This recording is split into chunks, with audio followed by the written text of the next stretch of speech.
lorsque vous ouvrez ce livre, si vous n'avez pas la puissance du Saint-Esprit, si vous n'avez pas Jésus-Christ, votre vie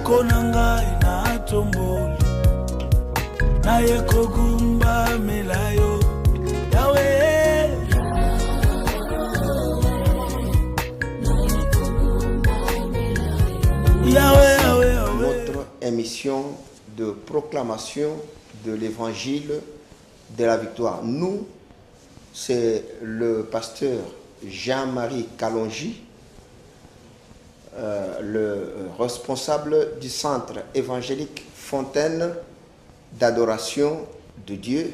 Le centre évangélique Fontaine d'adoration de Dieu est situé sur l'avenue Simba numéro 11 dans la commune de Kalamou à Kinshasa en République démocratique du Congo. Je ne suis pas seul, je suis accompagné de la servante de Dieu à laquelle nous accordons la parole pour la présentation. Vous avez la parole, maman. Moi, c'est maman Mimi Bakome, servante de Dieu à l'église Centre évangélique Fontaine d'adoration de Dieu, CEFAD en sigle.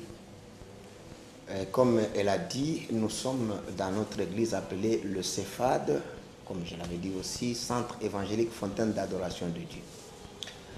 Nous avons comme mission la proclamation de l'évangile de la victoire pour la préparation de l'épouse de Jésus-Christ qui doit être enlevée quand sonnera la trompette de Dieu. Et dans ce cadre, nous écrivons, nous sommes auteurs, le pasteur Jean-Marie Kalonji est aussi auteur de 4 premiers grands livres dont nous vous présentons les titres. Le premier livre du pasteur Jean-Marie Kalonji qui court par tout le monde, c'est ce livre, La sorcellerie africaine et stratégie de délivrance. C'est le livre que beaucoup d'hommes de Dieu ont eu le privilège de savourer.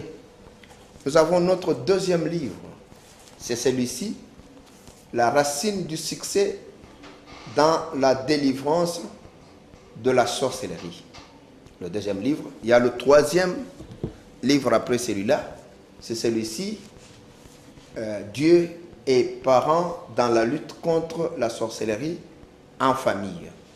Après ce livre, nous avons le quatrième qui est Enfants de la rue, cause profonde et remède. Voilà les 4 écrits qui sont déjà sortis sur le marché. Le livre du pasteur Jean-Marie Kalonji, bien sûr, dans le centre évangélique Fontaine d'adoration de Dieu. Et bien sûr, il y a beaucoup d'autres livres qui vont suivre après ces 4 premiers. Il y a beaucoup de livres. Il y a d'ailleurs le 5e livre. Le 5e livre, c'est celui qui répond à la première cause. Nous allons en parler parce que nous ne faisons que commencer nos émissions.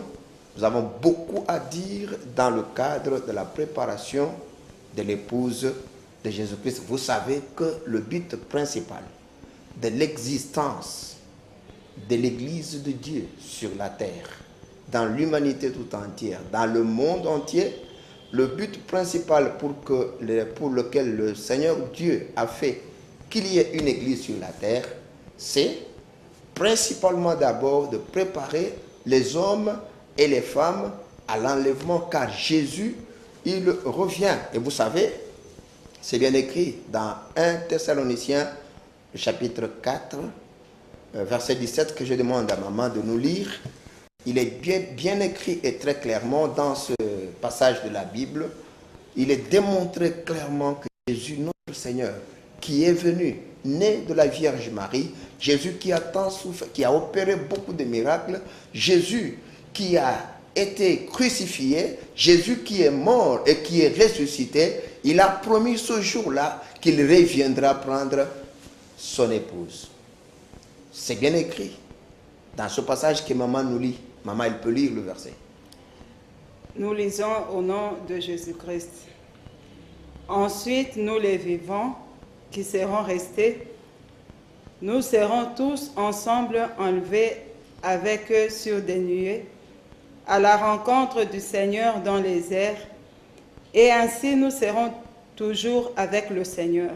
Ici, il est très bien démontré, quand vous commencez plus par le verset 16, l'apôtre qui a écrit dit que nous les vivants, nous n'allons pas dévancer les morts, mais à un signal donné et à la voix de l'archange, au son de la trompette de Dieu, les morts en Christ ressusciteront premièrement. Et alors après, avec eux, comme maman a lu, nous serons tous ensemble enlevés à la rencontre du Seigneur dans les airs. Bien-aimés, vous qui nous suivez, sachez qu'il est prévu dans le plan de Dieu un jour où les hommes et les femmes de cette terre iront à la rencontre du Seigneur Jésus, celui-là qui était ressuscité, pour le rencontrer sur la nuée ce jour-là. Ça sera une grande fête que la Bible appelle la fête des noces de l'agneau. Une grande fête.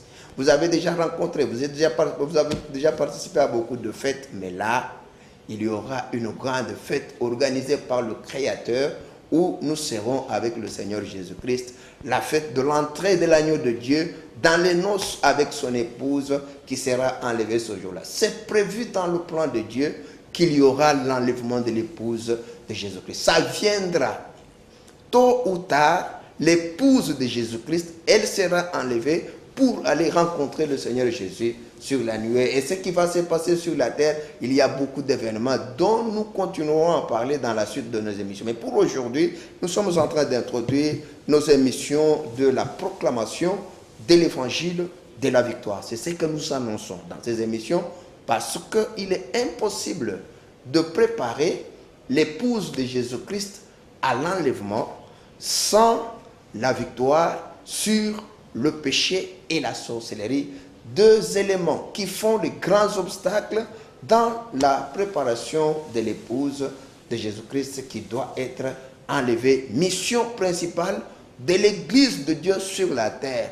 Nous avons pour mission de préparer les hommes et les femmes à l'enlèvement, mais dans cette préparation, il se pose un problème, deux obstacles majeurs, le péché et la sorcellerie, qui vont empêcher à plusieurs d'être enlevés quand sonnera la trompette de Dieu. Et nous, en tant qu'Église de Jésus-Christ, aujourd'hui, au temps de la fin, nous parlons par révélation de la victoire de Jésus-Christ sur le péché et la sorcellerie, deux obstacles majeurs. Dans cette émission, nous parlerons de cela. Nous allons aider, nous allons vraiment répondre à beaucoup de questions en parlant plus principalement de la victoire de Jésus-Christ sur le péché et sur la sorcellerie. C'est notre bataille, la mission principale de l'Église du temps de la fin où nous sommes aujourd'hui.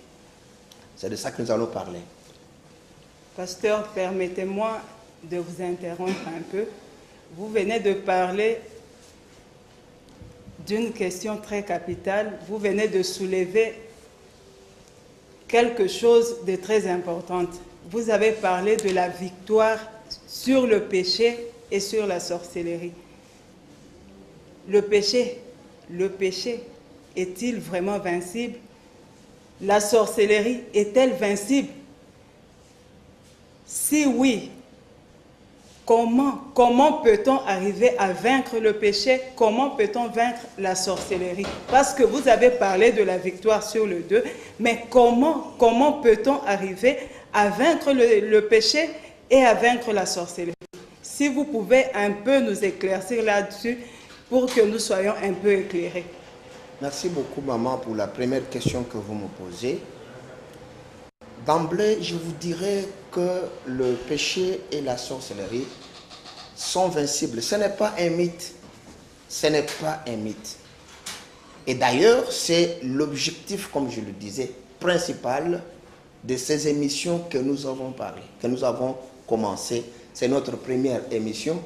Tout téléspectateur, tout celui qui suivra la suite des émissions aura une grande bénédiction parce qu'ici, nous allons développer les réalités qui se trouvent dans comment vaincre le péché et la sorcellerie. J'attire votre attention. Remarquez que dans l'humanité tout entière, lorsqu'on parle par exemple de la sorcellerie, beaucoup de thèmes ont été développés. Quels sont les signes de la sorcellerie? Quelles sont les conséquences de la sorcellerie?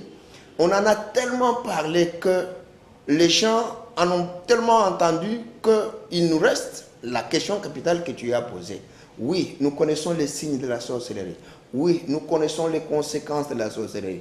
Oui, nous connaissons comment on transmet la sorcellerie d'une personne à une autre, d'une famille à une autre. Ça, ce sont des choses que nous avons révélées beaucoup plus dans notre premier livre, les signes de la sorcellerie, les conséquences de la sorcellerie, comment on transmet la sorcellerie, qu'est-ce qui fait la force des sorciers. Là, nous en avons beaucoup parlé dans notre premier livre pour démontrer et montrer et avertir les enfants de Dieu qu'ils connaissent les signes, les conséquences et les opérations de la sorcellerie.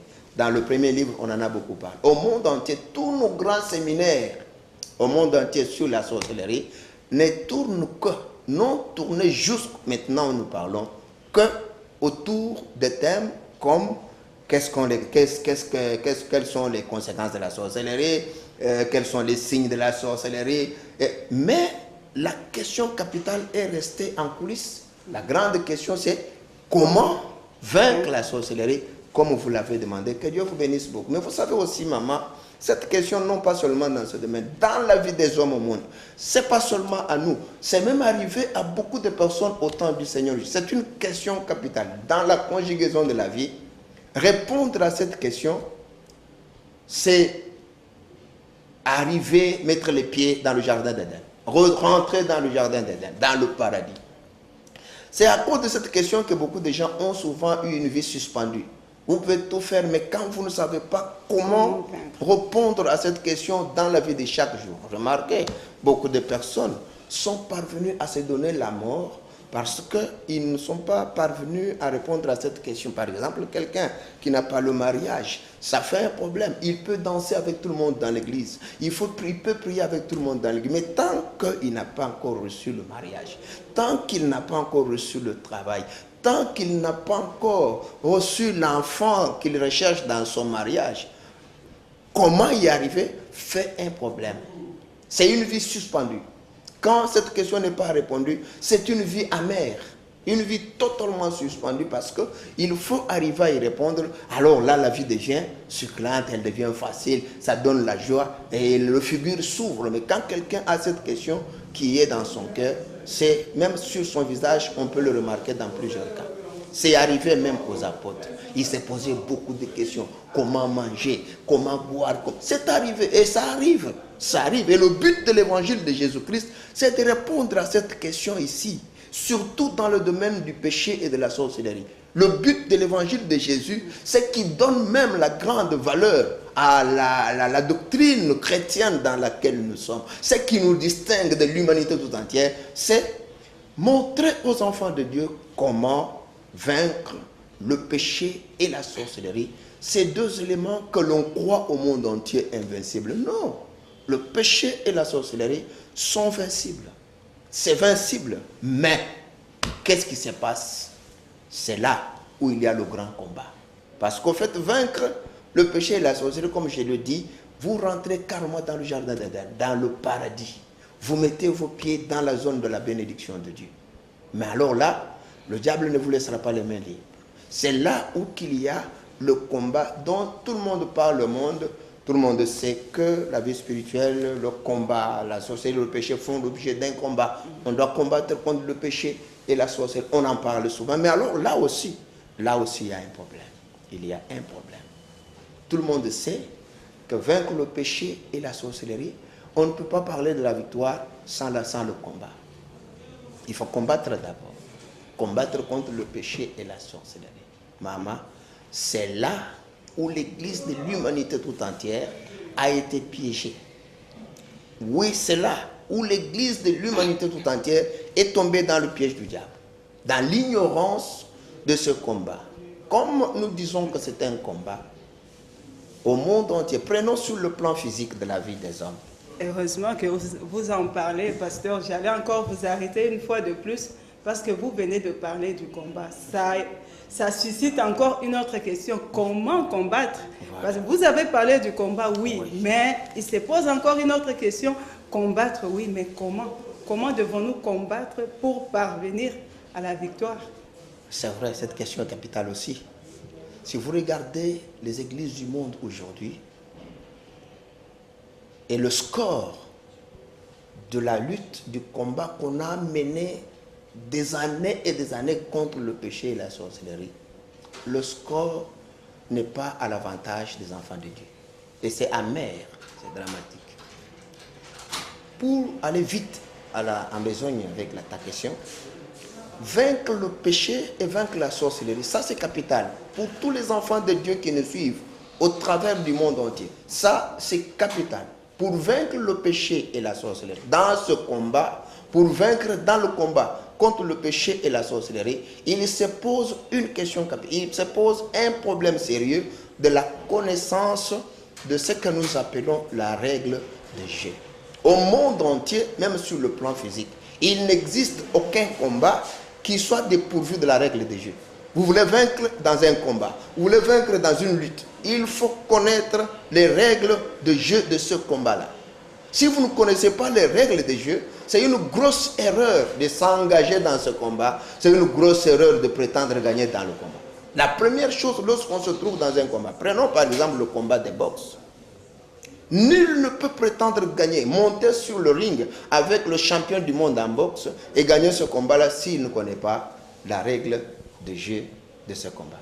Dans la boxe, dans le catch, dans le karaté, dans le football, dans le basket et même dans le combat des armées, il faut d'abord connaître la règle de jeu de ce combat. Sinon, vous perdez le combat à la première seconde.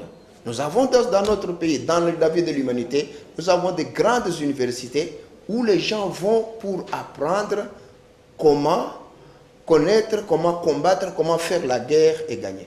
Des grandes universités de formation militaire. On va là-bas pour apprendre comment mener la guerre et gagner. Donc, dans tout combat, dans l'humanité tout entière, dans la vie de l'homme, pour vaincre dans un combat, il faut connaître la règle de jeu de ce combat. Et sur le plan spirituel, c'est plus grave.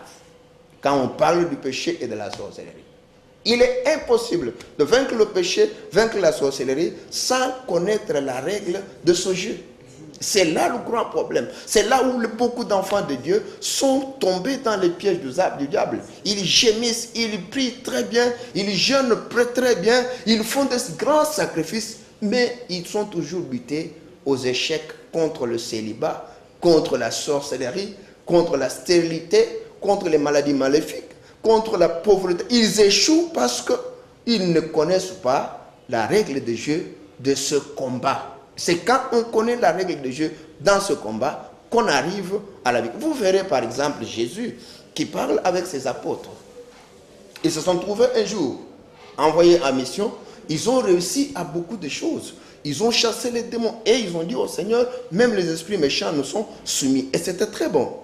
Mais ils ont eu un cas où ils devaient connaître la règle du jeu. Un cas particulier où il fallait que les apôtres connaissent la règle du jeu. Mais comme ils ont ignoré, ils n'avaient pas la connaissance de la règle du jeu pour ce cas spécifique, ils ont échoué. Nous sommes dans Matthieu chapitre 17, la victoire, la délivrance de l'enfant lunatique. Cet enfant qu'un père a amené aux apôtres pour la guérison. L'enfant possédé de l'esprit lunatique qui le faisait souffrir et le jetait chaque fois dans l'eau, dans le feu. Cas grave, amené aux apôtres et ils ont échoué. Ça peut arriver à tout le monde. Si c'est arrivé à eux, à combien plus forte raison à nous aujourd'hui si nous ne connaissons pas la règle de jeu? Ce qui fait souffrir beaucoup d'enfants de Dieu au monde entier et qui les font dire qu'il est impossible de vaincre le péché et la sorcellerie, c'est un problème de connaissance. Rappelez-vous, c'est d'ailleurs pour ça que Dieu a regretté beaucoup. Il l'a vu dans la vie des enfants d'Israël. En son temps, dans Osée, chapitre 4, verset 6, Dieu dit que mon peuple périt faute de connaissance. Quand vous ne connaissez pas la règle de Dieu, vous échouez lamentablement, même devant la petite fourmi, vous perdez le combat. Et c'est ce qui est étonnant. C'est ce qui est grave. Dans la victoire, dans le combat contre le péché et la sorcellerie, la première chose, c'est la connaissance de la règle de jeu dans ce combat. Quand on connaît la règle de jeu dans ce combat, la vie devient facile, la vie devient aisée. On a des solutions. Aujourd'hui, les enfants de Dieu sont plongés dans les promesses comme si nous étions encore dans l'Ancien Testament. Il nous est démontré dans la Bible que l'Ancien Testament c'était l'ombre des choses qui devaient venir. Jésus lui-même est venu, il a accompli toutes choses. Il est étonnant qu'aujourd'hui, on continue à promettre des choses comme si Jésus n'était pas encore venu. Et d'ailleurs là, vous trouvez la grande différence entre l'Ancien et le Nouveau Testament. Aujourd'hui, nous sommes dans le testament de la réalisation de toutes ces promesses que Dieu avait dites.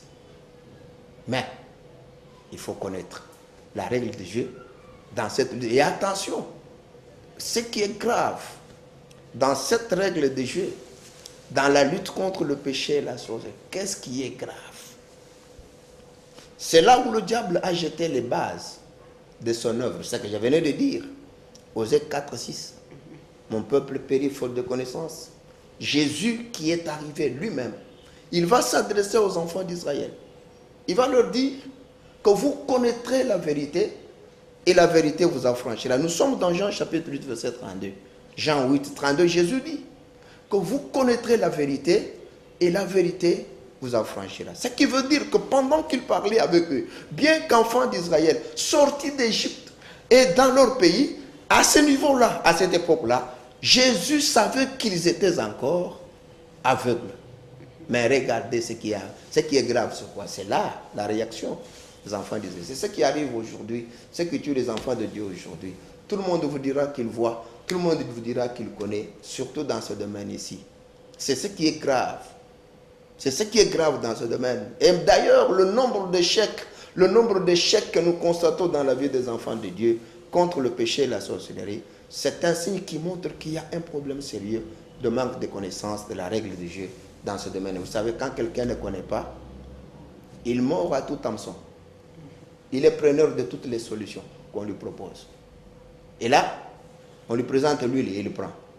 On lui présente l'eau et il prend. On lui présente le sable. Il prend toutes les solutions aveuglement. Non, dans la lutte contre le péché. D'ailleurs, nous disons aux gens que dans la lutte contre le péché et la sorcellerie, ce n'est pas la prière qui compte d'abord, ce n'est pas le jeûne qui compte d'abord. On en a autant fait. Nous avons beaucoup fait toutes ces choses-là. Beaucoup de prières, beaucoup de jeûnes, mais ce n'est pas ça d'abord. Dans la lutte contre le péché et la sorcellerie, ce n'est pas d'abord toutes ces choses-là qui comptent d'abord. Il y a des préalables. D'abord, c'est l'évangile de Jésus qui compte en amont dans la lutte contre la sorcellerie par le fait que le péché et la sorcellerie sont deux grandes œuvres qui ont leur force dans les ténèbres. Le diable lui-même étant le prince du monde de ténèbres. Et quand on parle de ténèbres, on parle de quoi? De l'ignorance. Donc, la seule lumière qui peut vaincre les ténèbres, c'est la parole de Jésus-Christ, la parole de Dieu. C'est d'abord la parole de Dieu, la révélation de la parole de Dieu qui vient en amont, la révélation mise en place, ouvre les yeux et alors après, on peut prier et jeûner tout ça. Quand quelqu'un ne connaît pas, dans le monde spirituel, on l'appelle un mort. Là, c'est dramatique. Donc, nous avons ouvert cette émission, commencé ces émissions pour révéler aux enfants de Dieu. Et d'ailleurs, vous savez, laissez-moi vous dire que dans la lutte contre le péché et la sorcellerie, au monde entier, il y a 10 causes principales.